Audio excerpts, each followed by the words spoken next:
उपस्थित सर्व मान्यवरांचं दोन्ही संस्थेच्या वतीने हार्दिक स्वागत करतो। आणि गेली 16 वर्ष या वक्तृत्व स्पर्धा तुळजापूर शहरामध्ये होत आहेत। तुळजाभवानी मंदिर संस्थांच्या वतीने सुरुवातीला या स्पर्धा सुरू झाल्या आणि आज 16व्या वर्षामध्ये पदार्पण करत आहेत। मला नक्की विश्वास आहे की या स्पर्धेतून चांगले चांगले वक्ते घडत आहेत। नवे आनंदाची गोष्ट एवढी सांगतो की गेली 16 वर्षे सातत्याने आमच्या पाठीशी उभा असणारे सन्माननीय सुजितसिंहजी ठाकूर साहेब आपल्याला वक्ता महाराष्ट्राचा मिळत असताना सुद्धा संसदपट्टू म्हणून महाराष्ट्र शासनाचा पुरस्कार त्यांना मिळाला राष्ट्रपतींच्या हस्ते। ही गौरवाची बाब आहे। मला एकच सांगायचंय की इथे या व्यक्त व्हा, आपले विचार व्यक्त करा आणि निर्भीडपणे बोला, कारण वक्तृत्व कलेने माणसाच्या जीवनाला कलाटणी मिळते, एक वेगळी दिशा मिळते। अशा माध्यमातून महाराष्ट्राच्या कानाकोपऱ्यातून आलेल्या जवळपास 17 जिल्ह्यातून 309 स्पर्धकांनी आजच्या या स्पर्धेमध्ये सहभाग घेतला।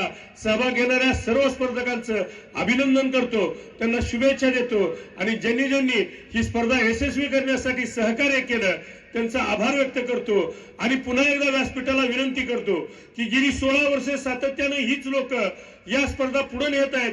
माध्यम फक्त आम्ही आहोत, या माध्यमातून आम्ही साध्य करत आहोत।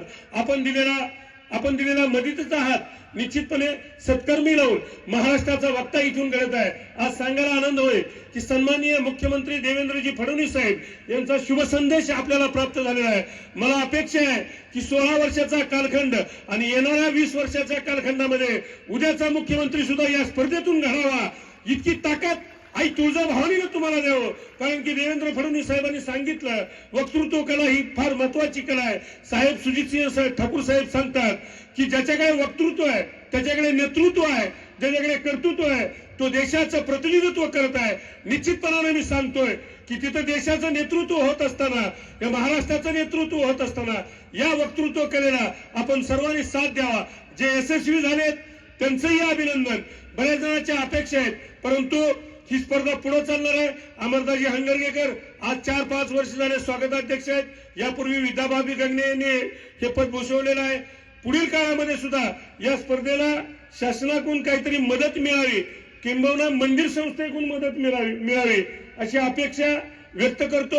आणि साहेबांनी सातत्याने आम्हाला आशीर्वाद दिला, त्याचबरोबर मंचावर उपस्थित असणारे सर्वच आम्हाला कधीही कुठलीही गरज लागली, मग ते प्रवीण असतील, अमोल असेल, ऋषी असेल, सर्वच मंचावर जेवढी काही उपस्थित मंडळी यांची आम्हाला सातत्याने मदत होते।